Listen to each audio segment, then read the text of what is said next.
రాష్ట్ర ప్రభుత్వ పరిధిలోని అంశం కాకపోయినప్పటికీ ప్రజలు ఎదుర్కొంటున్నటువంటి ఇబ్బందుల దృష్ట్యా చర్చ చేయాలని చెప్పి నిన్న ప్రధాన ప్రతిపక్ష నాయకులు జానారెడ్డి గారు ఈ విషయం మీద చర్చ చేస్తే బాగుంటుంది, సబబు ఉంటుందని చెప్పారు. కాబట్టి వారి సూచనను మేము కూడా అంగీకరించాం. మా అందరి అభ్యర్థన మన్నించి తమరు అవకాశం కల్పించారు. సభ్యులు అనేక అంశాలు చెప్పినారు అధ్యక్ష. అందులో ముఖ్యంగా నేను ముందు నుంచి నేను ఎవరికి ఆటంకం చేయాలన్న ఉద్దేశం కాదు, అసలు అంశమే మన పరిధిలోది కాదు. అయినప్పటికీ దాని ఇంపాక్ట్ మన మీద ఉంది, దాని ప్రభావం మన మీద ఉంది. కాబట్టి మనం మాట్లాడితే మంచిది అనుకున్నాం. దీని ద్వారా మనం ఆశించేది కూడా అధ్యక్ష రెండు ఉన్నాయి ఇక్కడ. రెండు ఏంటంటే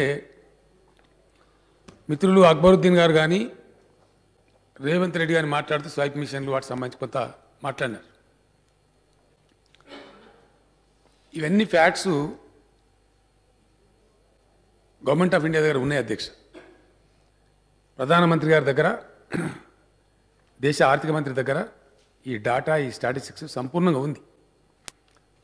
ఒక ఫ్యాక్ట్ ఏంటంటే అధ్యక్ష, నగదు రహిత లావాదేవీల వైపు మనం పోవడం శ్రేయస్కరమా కాదా, సైబర్ చట్టాలనయా, హౌ సేఫ్ ఈ సైబర్?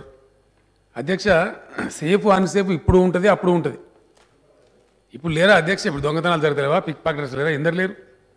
క్రైమ్ అనేది దానికి ముడిపెట్టి మనం ఈ అంశాన్ని చూడలేము. దీని వెనుక ఉన్నటువంటి మాట చెప్పింది ఎవరంటే దేశ ప్రధాని గారి సాక్షాత్గా, ఎవరో చెప్పలేదు. తీసుకున్న ఉద్దేశం ఏంది కూడా వారు స్పష్టంగా చెప్పినారు. నా యొక్క స్టేట్మెంట్లో నేను ఉటంకించినటువంటి విషయాలు కూడా ప్రధానమంత్రి గారు చేసినటువంటి ప్రసంగంలోని మాటలే నేను చెప్పిన. ఇగో దీన్ని ఉద్దేశించి దీన్ని తీసుకొస్తున్నాము అని వారు చెప్పారు. అదే నిజమైనట్టయితే ఆ దిశగా జరిగేది ఉంటే 100% మన రాష్ట్రం ఫోర్ ఫ్రంట్లో ఉండి ప్రధానమంత్రి గారికి మద్దతు తెలపాలి అధ్యక్ష. కారణం ఏంటంటే అంత గొప్ప జరుగుతున్నప్పుడు, నిజంగా గొప్ప జరిగేది అయినప్పుడు అంతకు మించి దేశం ఆశించేది ఉండదు అధ్యక్ష. సరే, మనకు కొంతమందికి ఇష్టం ఉండొచ్చు, ఇష్టపోవచ్చు, ఇష్టం లేకపోవచ్చు, కొన్ని విషయాలని అధ్యక్ష. రావాల్సినటువంటి పన్ను ప్రభుత్వానికి రావటం లేదు, రాష్ట్ర ప్రభుత్వానికి కానీ కేంద్రానికి కానీ. ఇది సత్యం, మనందరికీ తెలుసు. చిన్న స్కీమ్ పెడితే ప్రభుత్వంలో వెంటనే పైరవకారులు పుట్టుకొస్తున్నారు, మనందరికీ తెలుసు. ఓ బియ్యం ఇద్దాం పేదలకంటే దానిలో వెంటనే పైరవకారులు పుట్టుకొస్తారు, దొంగ రేషన్ కార్డులు పుట్టుకొస్తే ఓ జవాబుదారి లేదు, పట్టుకుంటే గొడవ. ఇవన్నీ మన కళ్ళ ముందు జరుగుతున్నాయి. ఓ గృహ నిర్మాణ కార్యక్రమం పెడితే దానిలో కుంభకోణాలు జరుగుతున్నాయి అధ్యక్ష. అడ్డు లేదు, అదుపు లేదు. ఉన్నవాడు ఉండే పోతున్నాడు, లేనివాడు లేకనే పోతున్నాడు. అసహనం వస్తూ ఉంది ప్రజలలో. అవన్నీ ఓవర్కమ్ కావాలంటే డెఫినెట్గా ఏదో ఒక చర్య ఒక సందర్భంలో ప్రారంభం కావాల్సిన అవసరం ఉంది, తప్పకుండా ఉంది. పెద్దలు జానారెడ్డి గారు అన్నారు, యూపీఏ ప్రభుత్వం ఉన్నప్పుడు కూడా ఇటువంటి ఆలోచన చేశాము. ఎందుకు చేశానండి? What was the provocation? ఆనాటి ప్రధాని మన్మోహన్ సింగ్ గారు కూడా ఆర్థికవేత్త, ఆయనకు తెలుసు లోతుపాతులు, సంస్కరణ రావాలని అభిలాష్. కాబట్టి తప్పకుండా ప్రయత్నం చేస్తానన్నాడు. కానీ అప్పుడు ఆయన కుదరలే, వారు దాన్ని లాంచ్ చేయలేకపోయినారు. ఈరోజు ఉన్నటువంటి ప్రధానమంత్రి గారు ఆయనే చెప్పినారు స్వయంగా, ఇది అబ్నార్మల్ డెసిషన్, నార్మల్ డెసిషన్ కాదు, దీనివల్ల కొన్ని కష్టాలు ఉంటాయి. Prime minister himself admitted. కొత్తగా మనం మాట్లాడాల్సిన అక్కడ లేదు అధ్యక్ష, వారి దృష్టిలో ఉంది అది. వారు అడిగింది కూడా ఏంది, నాకు ఒక 50 రోజులు సమయం ఇవ్వండి అని యావత్ దేశాన్ని వారు కోరినారు. ఎంతకాలం శిక్ష అని జానారెడ్డి గారు అన్నారు. కొద్ది ఇబ్బందులు ఉన్నాయి, ఇబ్బందుల మాట వాస్తవం, మనం కూడా పడుతున్నాం. We're also part of it. నేను ఢిల్లీ పోతున్నప్పుడు ఇదే ప్రధానమంత్రి గారిని కలవడానికి పోతున్నప్పుడు బ్యాంక్ మేనేజర్కి ఫోన్ చేసిండు. ఏమి నాయన ఢిల్లీ పోతున్నా, తోవకర్స్కి ఏమైనా ఇస్తావా, డబ్బులు ఇస్తావా అంటే, నీకు 24,000 ఎలిజిబిలిటీ ఉందా, ఇస్తా సార్ అన్నాడు. ఆ 24,000 తెప్పించుకొని జేబులో పెట్టుకొని పోయిన అధ్యక్షుని. ఇష్యూ ఏంటంటే అందరికీ వచ్చింది, ఇది ఏ ఒక్క వ్యక్తికో ఒకరికో వచ్చింది కాదు. కానీ దీని పర్యవసానం చాలా బాగుంటుంది, మీరు ఎక్స్పెక్ట్ చేసే కంట్రీ నేను డెలివరీ చేస్తానని ప్రధానమంత్రి గారు చెప్తున్నారు. ఇక దేశంలో మరి ప్రధానమంత్రి కంటే ఉన్నతమైన పదవి ఇంకోటి ఉండదు. మరి వారు కూడా ఎక్స్పీరియన్స్ ఉన్న వ్యక్తి, 3 టర్మ్స్ చీఫ్ మినిస్టర్గా చేసినారు, అనుభవం ఉంది. ఇలా ప్రధానమంత్రిగా బాధ్యతని చెప్తా ఉన్నారు. మేము ట్రస్ట్ చేయడం, మేము బిలీవ్ చేయడం అనడానికి అది కరెక్ట్ అయిన పద్ధతి కాదు, చూడాలి. ఈరోజు నితీష్ కుమార్ గారు ఒక స్టేట్మెంట్ ఇచ్చినారు, నేను సపోర్ట్ చేసిన ఈ నోట్ల రద్దు విషయాన్ని నేను సపోర్ట్ చేసినా మంచి జరుగుతుందని ఆశించి నేను 50 రోజుల దాకా చూస్తా, ఆ తర్వాత ప్రశ్నిస్తానని మాట్లాడినాను. ఇలా whole country things like that. తప్పకుండా ప్రధానమంత్రి గారి దగ్గర ఏదో వ్యూహం ఉంటుంది కాబట్టి వారు టైం కూడా చెప్పినారు, టైం ఫ్రేమ్ కూడా చెప్పినారు. ఊరికి అమాయకంగా చెప్పిన నేను అనుకోవడం లేదు అధ్యక్ష. ఇక్కడ కొన్ని ఫ్యాక్ట్స్ నేను సభ దృష్టికి తెలుసుకున్నా. ఎందుకంటే అందరు గౌరవనీయులైన శాసనసభ్యులు. నా ప్రార్థన ఒకటే ఏంటంటే, ఇంతకుముందు మిత్రులు కిషన్ రెడ్డి గారు చెప్పినట్టు కొంత ఇబ్బంది ప్రజలకు వచ్చిన మాట వాస్తవం. ఈ సందర్భంలో మనం విజ్ఞులుగా ఉండి, వాళ్ళకు నాయకులుగా ఉండి, వాళ్ళ ప్రతినిధులుగా ఉండి, వాళ్ళలో ఒక ప్యానిక్ కల్చర్ తీసుకురావడం కరెక్ట్ కాదు, ఒక భయోత్పాత వాతావరణం తీసుకురావడం కరెక్ట్ కాదు. నేను రాష్ట్ర ప్రధానికానికి విజ్ఞప్తి చేస్తా ఉన్నాను. నిర్ణయం మనది కాదు, 29 రాష్ట్రాలది కానట్టే మనది కూడా కాదు, ఇంక మనది కాక ఇంక 28 రాష్ట్రాలు. మనం చేయగలిగింది కూడా ఏం లేదు అధ్యక్ష. అంశం కేంద్రం పరిధిలోనిది, వారికి సంపూర్ణ అధికారం ఉంది. కాబట్టి మనం ఫాలో కావడమే తప్ప మనకి ఇంకో గత్యంతరం లేదు. మనకు కలిగే కష్టాలు నష్టాలు సాధక బాధకాలు ఏమైనా ఉంటే తప్పకుండా తీసుకొని పోతాం. అధ్యక్ష, నేను వెళ్ళినప్పుడు ప్రధానమంత్రి గారు నేనే స్వయంగా అడిగాను. Indian economy mostly cash run economy, ఇది అందరికి తెలుసు, మనందరికీ తెలుసు, సత్యం, ఫ్యాక్ట్, దాన్ని వాళ్ళు విస్మరించలేం. జానారెడ్డి గారు అన్నట్టు, ఇతర మిత్రుడు కూడా అన్నట్టు, నేను అడిగిన ప్రధానమంత్రి గారిని, साहब चेक दे के सब्जी खरीदने वाले को हिंदुस्तान में एक आदमी को मुझे बताओ, चेक दे के मछली खरीदने वाले को एक आदमी को मुझे बताओ, चेक दे के जो मांस खरीदता है देश में एक आदमी मुझे बताओ. ఇన్ఫార్మల్ సెక్టర్లో చాలా బిజినెస్ ఉంది. మనం కూడా, నేను ఒక బ్యాంకు సీనియర్ అధికారితో మాట్లాడతాను అధ్యక్ష, మా బ్యాంకు ఉద్యోగులు కూడా ఏటీఎం కాడ పోయి క్యాష్ తీసుకొని క్యాష్ జేబులో పెట్టుకొని పోతారు, కానీ బ్యాంక్ ట్రాన్సాక్షన్ ద్వారా వ్యవహారం చేయరు అని చెప్పారు. ఎందుకు అధ్యక్ష ఆ పరిస్థితి ఎందుకుంది? ఇంతకాలం 70 సంవత్సరాల నుంచి ఆ పరిస్థితి అలో అయింది కాబట్టి అందరం కూడా అదే పని చేసినాం. జానారెడ్డి గారు అదే పని చేశారు, నేను అదే పని చేసిన, ప్రతి వాళ్ళం అదే పని చేసినాం. దీనికి ఎవరం అతీతం కాదు. ఎందుకు? నిన్నటి వరకు ఆ అవకాశం ఉంది కాబట్టి ప్రభుత్వం ఒక నిర్ణయం తీసుకున్నది. ఎండ్ రిజల్ట్ చాలా బాగుంటుంది, గొప్ప దేశం తయారైందని వారు చెప్తున్నారు. కాబట్టి ఇప్పుడు సిచ్యువేషన్ మారింది. మారిన పరిస్థితుల్లో మనం చేయాల్సింది, ఒక రాష్ట్రంగా, రాష్ట్రంలో సర్క్యులేషన్లో ఉండే మనీ స్విచ్ ఆఫ్ అయినప్పుడు తప్పకుండా we're bound to lose our revenue. మన రెవెన్యూ పునరుద్ధరించాలంటే ఏ రాష్ట్రానికైనా సరే భారతదేశంలో తెలివైన పని ఏంటంటే ప్రజలను నగదు రహిత లావాదేవీల వైపు ప్రోత్సహించడం. ఇది 100% పాసిబుల్ అని అడుగుతున్నా. 100% పాసిబుల్ కాదు, ప్రపంచంలో ఏ దేశంలో కూడా లేదు అధ్యక్ష. అన్నిటికన్నా ఎక్కువ నిన్నటి వరకు స్వీడన్ ఉందని చెప్పినారు, కానీ అన్నిటికన్నా లేటెస్ట్ తీస్తే బ్రసెల్స్లో 83% నగదు రహిత లావాదేవీలు జరుగుతూ ఉన్నాయి. అమెరికాలో 78-79% జరుగుతూ ఉన్నాయి. ఇంకా చాలా, స్వీడన్ కూడా దగ్గర దగ్గర ఇదే రేంజ్లో ఉంది, చాలా దేశాల్లో ఉన్నాయి. ఇది మొత్తానికి మొత్తం 100% నగదు రహిత లావాదేవీలు సాధ్యం కాదు అధ్యక్ష. కొంత నగదు ఉండాల్సి వస్తుంది. ఆ మాట ప్రధానమంత్రి గారు కూడా నాతో చెప్పినారు. అది కొంత పరిమితిని బట్టి ఉంటుంది, దానికి లెక్క ఉంటుంది. ఇంకోటి అధ్యక్ష, ఇది చాలామందికి అవగాహన కావడం లేదు. కొంతమంది వెకిలి పనులు కూడా చేసినారు, బంగారాలు కొనుక్కున్నారు, ఎక్కడైనా దాచుకుంటామేమో అనుకున్నారు. ఒక బాధ్యత గల వ్యక్తి అనుకొని నేను మనవి చేస్తా ఉన్నా అధ్యక్ష, ఈ సభ ద్వారా ప్రజలకు ఒక మెసేజ్ పోవాలి. అల్టిమేట్గా నాకు ప్రధానమంత్రి గారు చెప్పిన దాన్ని బట్టి కానీ, గతంలో మేము కూడా ఈ ఫ్రంట్లో కొంత పనిచేసాం అధ్యక్ష, ఒక 20 సంవత్సరాల క్రితం. ఇది ఒక స్కీమ్ ఆఫ్ థింగ్స్ అధ్యక్ష, ఒక నోట్ రద్దుతోనే అయిపోయేది కాదు. ఖచ్చితంగా it is going to be a total cleanup. Total cleanup అన్నప్పుడు ఏ రూపంలో కూడా ఎవరు కూడా రేపు డబ్బులు దాచుకోవడానికి ఆస్కారం ఉండదు అధ్యక్ష. జ్యువెలరీ డిక్లేర్ చేయమంటారు, దాంట్లో ఉండేది మహిళల దగ్గర ఎంత బంగారం ఉంటుంది, ఇంట్లో ఆడపిల్ల ఎంత ఉంటుంది, పురుషుల దగ్గర ఎంత ఉంటుంది. నేను చూపించిన అధ్యక్ష ఇట్లా రింగు, నా చేతికి ఓ రింగు ఉందని అడిగిన, చెప్పిన నేను ఇగో ఈ లిమిట్స్లో ఇవ్వాల్సి ఉంటుంది. మనం ఒక ఫియర్ సైకోస్ అవసరం లేకుండా నేను ప్రధానమంత్రి గారు చెప్పినా, వారు కూడా ఇప్పటికి ప్రకటించలే. మధ్యలో పేపర్లో ఏదో వచ్చింది తప్ప కేంద్ర ప్రభుత్వం ప్రకటన చేయలే. కానీ అపోహలు చెలరేగినాయి. బంగారం గుంజుకుంటారట, మీ పుస్తకాలు ఎవరు గుంజుకుంటారు అధ్యక్ష? అట్లా గుంజుకుంటారా? అట్లా జరుగుతుందా? దానికి ఒక లిమిట్ ఉంటుంది, పద్ధతి ఉంటుంది. ఎవరి దగ్గర అయితే బంగారం కడ్డీలు ఉంటాయో అవి గుంజుకుంటారు, ఎవరి దగ్గర అయితే దొంగ బంగారం బిస్కెట్లు ఉంటాయో వాటిని లాక్కుంటారు కేంద్ర ప్రభుత్వం. లాక్కోవాలి కూడా. ఎవరి దగ్గర వజ్రాల రూపంలో నల్లధనం ఉంటుందో దాన్ని లాక్కోవాలి కూడా, మనం కోరుకోవాలి. ఈ హోర్డింగ్ అనేది అల్టిమేట్గా కంట్రీని దహించి వేస్తే అధ్యక్ష ఎవరికి కూడా మంచిది కాదు. డెఫినెట్గా ప్రధానమంత్రి గారు నాకు చెప్పిన మాట నేను చెప్తా ఉన్న ధైర్యంగా, ఇక్కడ పొలిటికల్ క్లీనప్ లేకుండా ఎట్లా, ఈ క్రోనీ క్యాపిటలిజం పోకుండా ఎట్లా అనే క్వశ్చన్ కూడా నేను వారిని అడిగిన. వారు ధైర్యంగా చెప్పినారు 100% క్లీన్ కావాలి. అంటే నేను చెప్పిన, సార్ స్టేట్ భరించాలి, రికగ్నైజ్డ్ పార్టీల యొక్క ఎక్స్పెండిచర్ స్టేట్ భరించేటువంటి బాధ్యత తీసుకుంటే తప్ప క్లీనప్ కాదంటే yes I'm ready, that will be the part of the scheme అని వారు చెప్పినారు అధ్యక్ష. నేను సంతోషపడ్డా. అది జరిగితే మనందరి గౌరవం, డెఫినెట్గా మంచిది. దేశానికి మంచి జరుగుతుంది అనే సమయంలో తప్పకుండా ఇంకొక 2-3 విషయాలు చెప్పాలి అధ్యక్ష. నగదు రహిత లావాదేవీల వైపు పోయేటువంటి వాటిల్లో ఇప్పుడు ఇబ్రాహీంపూర్ విలేజ్ మన దగ్గర కూడా చేసినాం. నేను అక్కడ 20 ఏళ్ళు ఎమ్మెల్యే ఉన్న అధ్యక్ష.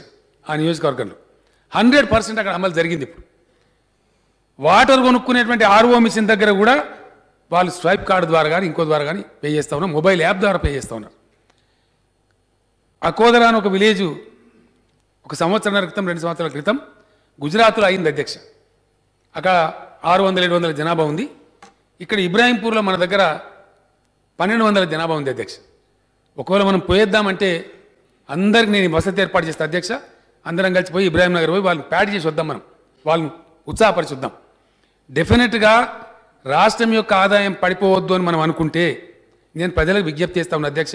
తమ ద్వారా, ఈ సభ ద్వారా, గౌరవ సభ్యుల ద్వారా ఎంత తొందరగా రాష్ట్ర ప్రజలు మేలుకొని నగదు రహిత లావాదేవీల వైపు పోతారో, మనీ సర్క్యులేషన్లోకి తెచ్చుకుంటారో ఆ రాష్ట్రాల ఆదాయాలు పడిపోకుండా ఉంటాయి, రాష్ట్ర అభివృద్ధి కుంటుపడకుండా ఉంటుంది, రాష్ట్రంలో సంక్షేమ కార్యక్రమాలు జరుగుతాయి.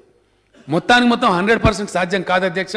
ప్రధానమంత్రి గారు కూడా ఆ ఉద్దేశంలో లేరు, కేంద్ర ప్రభుత్వం కూడా ఆ మాట చెప్పలే. అరుణ్ జైట్లీ గారు నిన్నే స్టేట్మెంట్ ఇచ్చినారు, ఇలా పేపర్లో వచ్చినారు. 100% సాధ్యం కాదు, ఓ 70%, 80%, 90% పోతాం. స్వైప్ మిషన్ల విషయం అధ్యక్ష, దీనిలో కూడా కన్ఫ్యూజన్స్ ఉన్నాయి, అబరేషన్స్ ఉన్నాయి, ఎవరి దగ్గర లెక్కలు లేవు అధ్యక్ష. అవకాశం లేదు కాబట్టి, ఇంతకుముందు జరిగింది కాబట్టి, జరగగలిగింది కాబట్టి ఎవరు వాడలే, మనం కూడా వాడలే అధ్యక్ష. నాకు బ్యాంక్ అకౌంట్ ఉంది, నేను కూడా చెక్ రాసి క్యాష్ తెప్పించి క్యాష్ వాడుతున్నా తప్ప చెక్ రాస్తలేను. 10 రూపాయలకు చెక్ రాసే అలవాటు లేదు ఈ కంట్రీలో, 50 రూపాయలకు చెక్ రాసే అలవాటు లేదు. కాబట్టి జరిగింది. కానీ ఇప్పుడు ఒక సిచ్యువేషన్ వచ్చినప్పుడు, ఒక మార్పు వచ్చినప్పుడు, ఆ మార్పు దేశం యొక్క మంచికి దారితీస్తుంది అనుకున్నప్పుడు అందరం ఆలోచన చేయాలి అధ్యక్ష. స్వైప్ మిషన్లో ఒకటే సాధ్యం కాదు. నగదు రహిత లావాదేవీలు అంటే మనం చాలామంది అనుకుంటున్నాం స్వైప్ కార్డ్స్, స్వైప్ మిషన్స్ అనుకుంటున్నాం. కాదు అధ్యక్ష, ఇలా చాలా ప్రక్రియలు వచ్చినాయి, మనందరికి తెలియదు. 51 రకాల యాప్స్ ఉన్నాయి అధ్యక్ష. యూపీఐ అంటారు, unified payment interface. Unified payment interface అనేది నా ముందే మన ప్రభుత్వ కార్యదర్శులు చేసినారు. మన రామచంద్రరావు గారు, మన ఫైనాన్స్ సెక్రటరీ గారు, ఇంకో ఫైనాన్స్ సెక్రటరీ అప్పుడు నవీన్ మిట్టల్ ఫైనాన్స్లో ఉండే అధ్యక్ష. 10 రూపాయలు వారిది ఒక బ్యాంకు, వీరిది ఒక బ్యాంక్, డిఫరెంట్ బ్యాంక్స్. ఎట్లా జరుగుద్ది అని నేను అడిగితే నా ముందే చేసినారు అధ్యక్ష. వీరి అకౌంట్ నుంచి 10 రూపాయలు 3 నిమిషాల్లో అక్కడికి పోయినాయి, మళ్ళీ వారు ట్రాన్స్ఫర్ చేస్తే 2 మినిట్స్లో మళ్ళీ వీరి అకౌంట్లోకి వచ్చినాయి. అంటే దాన్ని వచ్చింది కూడా చూపిస్తుంది అధ్యక్ష యాప్లో సక్సెస్ అని. ఇటు నుంచి అటు పోయింది చూపించింది, అటు నుంచి ఇటు వచ్చింది చూపించింది. తెల్లారి షీట్ తెప్పించిన అనుమానం వచ్చి కరెక్ట్ ట్రాన్సాక్షన్ రికార్డ్ అయింది. ఒక స్వైప్ మిషన్స్ అంటే అధ్యక్ష, ఈరోజు భారతదేశంలో ఉన్న స్వైప్ మిషన్ల సంఖ్య ఎంటైర్ కంట్రీలో 15 లక్షల అధ్యక్ష. నిజానికి దేశానికి స్వైప్ మిషన్ల మీదనే మాత్రం ఆధారపడితే కావాల్సిన స్వైప్ మిషన్ల సంఖ్య 10 కోట్లు. ఇది ప్రధానమంత్రి గారికి తెలుసు అధ్యక్ష, వారు ఏం అమాయకంగా లేరు. దీన్ని తెప్పించే ప్రయత్నాలు జరుగుతున్నాయి, దీని మీద డ్యూటీ తీసేసినారు. స్వైప్ మిషన్లు మనం కొనియాలని కొంతమంది మిత్రులు అంటున్నారు, అది మన పరిధి కాదు, అది బ్యాంకరే సప్లై చేయాల్సి ఉంటుంది. దాని కోడు, పిన్ను వ్యవస్థ ఉంటుంది, మనం ఎటుపడితేటు కొనుకొచ్చి ఇవ్వడానికి ఉండదు. ఆ బ్యాంకులు దాని వ్యవహారాలు చేసేవాళ్ళే, దాని కోడ్ ఉంటుంది, పిన్ కోడ్ ఉంటుంది, వ్యక్తిగతమైన కోడ్ ఉంటుంది, కాబట్టి దాని సేఫ్టీ ఉంటుంది. కాబట్టి బ్యాంకులే సప్లై చేస్తాయి. బ్యాంకర్స్తో మేము మాట్లాడినప్పుడు, సార్ మేము పెద్ద ఎత్తున ఇంపోర్ట్ చేసుకోవాలి, అవి 3-4 కంపెనీలే ఉన్నాయి వరల్డ్ మొత్తంలో, డ్యూటీ మాఫ్ చేయమని ప్రధానమంత్రి గారు చెప్పమంటే ఇక్కడ ఎయిర్పోర్ట్లో అధ్యక్ష వారిని సెండ్ ఆఫ్ చేసినప్పుడు నేను ప్రత్యేకంగా వారిని రిక్వెస్ట్ చేసిన, ఆన్ ది స్పాట్ డెసిషన్ తీసుకొని దాని డ్యూటీ కూడా మాఫ్ చేసినారు, కంప్లీట్ వేవ్ ఆఫ్ చేసినారు. ఇట్లా ఒక్క స్వైప్ మిషన్లతోనే జరగదు అధ్యక్ష. గో మొబైల్ అనే నినాదం రాబోతా ఉంది. మొబైల్ యాప్ల వాడకం ద్వారా, స్వైప్ మిషన్ల వాడకం ద్వారా, చెక్కుల ద్వారా వ్యవహారం చేయడం ద్వారా, ఇంకా చాలా చాలా మొబిక్విక్ అని ఉంది అధ్యక్ష, కూరగాయల బండి అని పెట్టుకుంటున్నాడు, ఆ విధంగా కూడా ఉన్నది. నేను అలా కోరేది ఏంటంటే, ఏది కొత్తగా వచ్చినా హ్యూమన్ టెండెన్సీ ఏంటంటే మార్పును అంత తొందరగా మనం అంగీకరించాం. కానీ నా ప్రార్థన గౌరవ సభ్యులకు, ఈ సభ ద్వారా రాష్ట్ర ప్రజానీకానికి, దయచేసి కేంద్ర ప్రభుత్వం తలపెట్టింది ఎవరికో నష్టమో కష్టమో కలిగించాలని చర్య నేను అనుకోవడం లేదు. వారు చెప్పిన, ప్రధానమంత్రి గారు చెప్పిన ఉద్దేశాలు ఏవైతే ఉన్నాయో 100% జరిగితే అద్భుతమైన దేశం తయారవుతుంది. కాబట్టి మనం ఈ స్కీమ్లో పార్ట్నర్ చేయడంలో తప్పు లేదని భావన అధ్యక్ష. బీజేపీ పార్టీ, కాంగ్రెస్ పార్టీ, ఇంకో పార్టీ కాదు అధ్యక్ష, ఒక కేంద్ర ప్రభుత్వం. ఏ పార్టీ ఉంటే ఆ పార్టీ ఉంటుంది. Government of the day, prime minister of the day, he matters, the government matters. కాబట్టి ఏ పార్టీ ప్రభుత్వం ఉన్నా ఒక నిర్ణయం ఆ ప్రభుత్వం నుంచి వచ్చినప్పుడు తప్పకుండా అందులో మంచి ఉంటే, దేశానికి సమాజానికి న్యాయం అయింది అనుకుంటే, న్యాయం జరగాలని కోరుకునే వాళ్ళు, దేశం బాగుపడాలని కోరుకునే ప్రతి వ్యక్తి కూడా దాన్ని సమర్థించవలసిన అవసరం ఉంటుంది. అందులో భాగంగానే నేను కూడా దాన్ని వెల్కమ్ చేసిన అధ్యక్ష. నాకేం వ్యక్తిగతమైన కథలు లేవు, అటువంటి అవసరాలు కూడా లేవు. కాబట్టి ఎంత త్వరగా మనము నగదు రహితంగా ట్రాన్సాక్షన్ చేయడం పెంచితే అంత లాభం మన రాష్ట్రానికి జరుగుతుంది. ఇది ఒకరు అనుకుంటే కాదు, ఎక్కడికక్కడ బ్యాంకర్స్ ముందుకు రావాలి. ఆ విద్యార్థులు ప్రతి కాలేజీ విద్యార్థులు ప్రతి గ్రామంలో ఉన్నారు, వాళ్ళకి ట్రైనింగ్ ఇవ్వాలి. 30th డిసెంబర్ తర్వాత రాష్ట్ర ప్రభుత్వం కూడా పెద్ద ఎత్తున ఒక 15 రోజుల పాటు మొత్తం రాష్ట్రం అంతా ఒక వెల్లువలాగా విప్లవంలా కూడా పోవాలని ప్రయత్నం చేస్తూ ఉన్నాం. గౌరవ శాసనసభ్యులు కూడా నా ప్రార్థన, మీరందరూ దయచేసి మీ కాన్స్టిట్యూన్సీలో చేయండి. ఒక దగ్గర 90% రావచ్చు, ఒక దగ్గర 30% రావచ్చు, ఒక దగ్గర 70% రావచ్చు. కానీ నగదు రహిత లావాదేవీల వైపు రాష్ట్రం పురోగమిస్తుంది. సైబర్ క్రైమ్ మీద కూడా ప్రధానమంత్రి గారికి అవగాహన ఉంది. అది ఎట్లా అరికట్టాలో కూడా వ్యూహాలు రచిస్తూ ఉన్నారు. అన్ని విషయాలు బయటకు చెప్పారు అధ్యక్ష. ఇది ఒక ప్యాకేజ్, ఒక వ్యూహం ఇది. కాబట్టి ప్రతిదీ చెప్తూ పోతే ఇప్పుడు మనం చూస్తూ ఉన్నాం అధ్యక్ష. నేను అనవలసిన మాట కాదు కానీ బాధ కలుగుతూ ఉంది. బ్యాంక్ మేనేజర్లు, బ్యాంక్ సిబ్బంది అంటే మనకు గౌరవం ఉంటుంది. కానీ వాళ్ళు అక్కడ కూడా కొన్ని దుర్మార్గాలు, అందరూ నేను అంటం లేదు, కొంత దుర్మార్గం జరుగుతూ ఉంది. కొత్త నోట్లు పట్టుబడతా ఉన్నాయి. సిబిఐ వాళ్ళు, ఇన్కమ్ ట్యాక్స్ వాళ్ళు పట్టుకుంటా నాకు చూస్తే బాధ అవుతూ ఉంది. వీళ్ళు కూడా ఈ దుర్మార్గాన్ని పాల్పడుతున్నారా అనేటువంటి ఒక ఇంత మంచి కార్యక్రమంలో సహకరించాల్సింది పోయి ఇచ్చట జరుగుతుందనే చర్చ జరుగుతూ ఉంది. కాబట్టి లీక్ చేయకుండా ఒక పద్ధతి ప్రకారంగా దీన్ని తీసుకొని పోయే వ్యూహం జరుగుతూ ఉంది కేంద్రంలో. నేను స్వయంగా మాట్లాడిన కాబట్టి నాకు అవగాహన ఉంది. ఇది ప్రజలను నష్టపెట్టాలి, కష్టపెట్టాలని పెట్టేటువంటిది కాదు. ప్రధానమంత్రి గారు స్వయంగా మాఫీ చేస్తాం जो आपको तकलीफ हो रहा है అని చెప్పి 50 days టైం ఇవ్వమని అడిగినారు. ఆ 50 days మనందరం టైం ఇద్దాం, మాట్లాడదాం. ఇది ఒక భాగం అధ్యక్ష. పెద్దలు జానారెడ్డి గారు ఒక గొప్ప మాట చెప్పినారు. రాష్ట్ర ప్రభుత్వం యొక్క ఆదాయం పడిపోతుంది, మరి దాన్ని ఎట్లా తీసుకుపోవాలనో ముందుకు పోవడానికి రాష్ట్ర ప్రభుత్వం సంసిద్ధంగా ఉందా అని అడిగినారు. డెఫినెట్గా సార్ మీరు చెప్పింది కరెక్టు. కొంత ఇంపాక్ట్ మన మీద ఉంటుంది. రివ్యూ చేస్తూ ఉంటే మన రిజిస్ట్రేషన్ది రోజుకు 15 నుంచి 16 కోట్లు రావాల్సింది 11 కోట్లకు తగ్గింది. పూర్తిగా పడిపోలేదు. నాకు వాస్తవంగా చాలా భయం ఉండే, కానీ 11 కోట్లు చాలామంది జరుగుతూ ఉంది. ఎక్సైజ్లో మన ఆదాయం పెద్దగా పడిపోలేదు, లిటిల్ బిట్ స్లంప్ ఉంది, కొంత స్లంప్ ఉంది. ఈ విధంగా మనం ఊహించినంత వర్స్ట్గా ఇంపాక్ట్ లేదు, కానీ కొంత ఇంపాక్ట్ డెఫినెట్గా ఉంటుంది. కొంత మేరకు మన మీద భారం పడుతుంది. ఆ భారాన్ని ఎట్లా ఓవర్కమ్ కావాలి, ఏం చేయాలంటే ప్రధానమంత్రి గారికి నేను సూచన ఇచ్చినాను. మీరు మొన్న 45% ఏదైతే అమ్నెస్టీ ఇచ్చినారో ఇన్కమ్ ట్యాక్స్లో, దానిలో ఒక 27,000 కోట్లు మీకు వచ్చింది, రాష్ట్రాలకు ఇచ్చి ఆదుకోవాలని చెప్పి కూడా కోరడం జరిగింది అధ్యక్ష. ప్రతి రాష్ట్రానికి 500, 600, 1000 కోట్లు తక్కువ పడుతుండొచ్చు, దాన్ని ఇవ్వాలని అడిగినాం అధ్యక్ష. క్యాష్ రిచ్ పిఎస్యూలున్నాయి, నవరత్న ఉంది, అటువంటి వాటి దగ్గర డబ్బు ఉంది, అది తీసుకొని కూడా రాష్ట్రాలను ఆదుకోమని చెప్పడం జరిగింది అధ్యక్ష. నా ప్రార్థన అందరితో కూడా ఒకటే ఏంటంటే, పేదలకు కలిగే కష్టాలు నిర్మూలించడంలో కేంద్రం చిన్న డినామినేషన్ నోట్లు మన రాష్ట్రానికి ఎక్కువ పంపించాల్సిన అవసరం ఉంది. ఆ దిశగా మేము ఆల్రెడీ ప్రయత్నం చేస్తూ ఉన్నాం. ఈరోజు సభలో జరిగిన చర్చ సారాంశాన్ని కూడా వీలైనంత తొందరగా నేను కేంద్ర ప్రభుత్వాన్ని తప్పకుండా చేరవేస్తాను. ప్రధానమంత్రి గారికి చేరవేసే ప్రయత్నం చేస్తాను, ఆర్థిక మంత్రి గారు కూడా చేరవేసే ప్రయత్నం చేస్తాను. ఇంకా ఎక్కువ క్యాష్ మార్కెట్లోకి రావాలి, చిన్న డినామినేషన్ నోట్లు రావాలి, చిన్న వ్యాపారులకు, రైతులకు ఇబ్బంది కలగకుండా చర్యలు తీసుకోవాలి. ఆ వైపుగా రాష్ట్ర ప్రభుత్వం శాయశక్తుల మా శక్తి వంచన లేకుండా కృషి చేస్తామని మనవి చేస్తా ఉన్న అధ్యక్ష. కేంద్ర సహకారం తీసుకుంటూ కష్టాలు మినిమైజ్ చేయడానికి ప్రయత్నం చేస్తాం. కానీ నా ప్రార్థన ఏంటంటే, చదువుకున్న యువకులు, మేధావులు, ఇంటలెక్చువల్స్, ప్రభుత్వ ఉద్యోగస్తులు, వివిధ రకాల ఉద్యోగస్తులు, న్యాయవాదులు, డాక్టర్లు, ఎవరైతే నాలెడ్జబుల్ పర్సన్స్ ఉన్నారో వాళ్ళు ముందుగా దీనికి నాయకత్వం వహించాలి. వాళ్ళు కథానాయకులు కావాలి. ఒక దీపంతో ఇంకో దీపం వెలిగించినట్టుగా ఒకటి చేసుకుంటూ పోతేనే ముందు పోయే మార్గం వస్తుంది. ఒకసారి మొత్తం క్రాంతి రాదు. ప్రయత్నం ప్రారంభమైంది కాబట్టి దానిలో మనం కూడా భాగస్వామ్యం అవుదాం. అక్బరుద్దీన్ ఓవైసీ గారు చెప్పినారు, आप मदद मत करो అని చెప్పినారు. हम मदद कोई नहीं कर रहे, अगर हमारे साथ नाइंसाफी होता जरूर हम लड़ेंगे, सबसे पहले हम लड़ेंगे, इसमें हम पीछे हटने वाला नहीं है. आप जो बात बोले टेररिज्म के खिलाफ ये कदम है तो हर कोई सब साथ देगा. ब्लैक मनी को खत्म करने में ये कदम है, हर कोई साथ देगा. कोई दूसरे गलत चीजों को बंद करने का ये काम है तो हर कोई साथ देगा, हर शहरी साथ देगा. हर शहरी जैसा अच्छा काम के लिए साथ दे रहे तेलंगाना सरकार भी उसी मन बना के उसी लाइन में सपोर्ट कर रहे हैं स्कीम को. वरना हमारा कोई इसमें सियासी मतलब नहीं है, कोई गलत समझने की बात नहीं है. इसीलिए जब तक केंद्र सरकार का कदम अच्छाई के लिए होगा, जब तक टोटल क्लीनअप के तरफ होगा, जब तक ये पूर्ण क्रांति के तरफ होगा, तेलंगाना सरकार बिल्कुल केंद्र सरकार के साथ रहेगा. अगर सरकार जनता के मुश्किल को नहीं समझता है, हम भी केंद्र सरकार से लड़ेंगे, ये बात मैं कहता हूं अध्यक्ष. అందుకోసం once again I appeal to the honorable prime minister of the country, the scheme which has been started with the demonetizing of certain digital notes 500,000 rupees notes shall not stop here. It should go towards the total cleanup. If it is going to be a total cleanup, the state of Telangana will stand by the Prime Minister, the government of India. It will support. If it is not going to be a total cleanup, it will be disastrous for the country.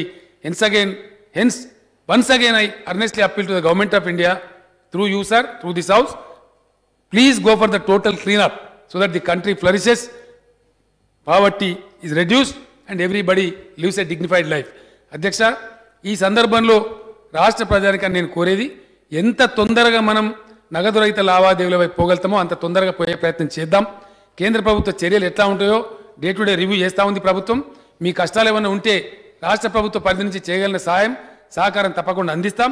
ఆ దిశగా జరిగే ప్రయాణంలో పరిణామాలను అంచనా వేసుకుంటూ, పరిణామాలు estimate చేసుకుంటూ ముందుకు సాగుదాం, అభ్యుదయ పథంలో ముందుకు పోదామని తెలియజేస్తూ మీరు నాకు ఈ అవకాశం ఇచ్చినందుకు ధన్యవాదాలు. मैं बार बार यही कह रहा हूं साहब, मैं आपकी तायद, किसी की तायद आप नहीं कर रहे हैं बोल रहे हैं साहब, लेकिन मैं तो आपकी तायद कर रहा हूं. आप मेरी भी तायद नहीं कर रहे हैं क्या बताइए? मैं कहा कि आप बीजेपी की वकालत कर रहे हैं, मैं ये बात बोला साहब. मैं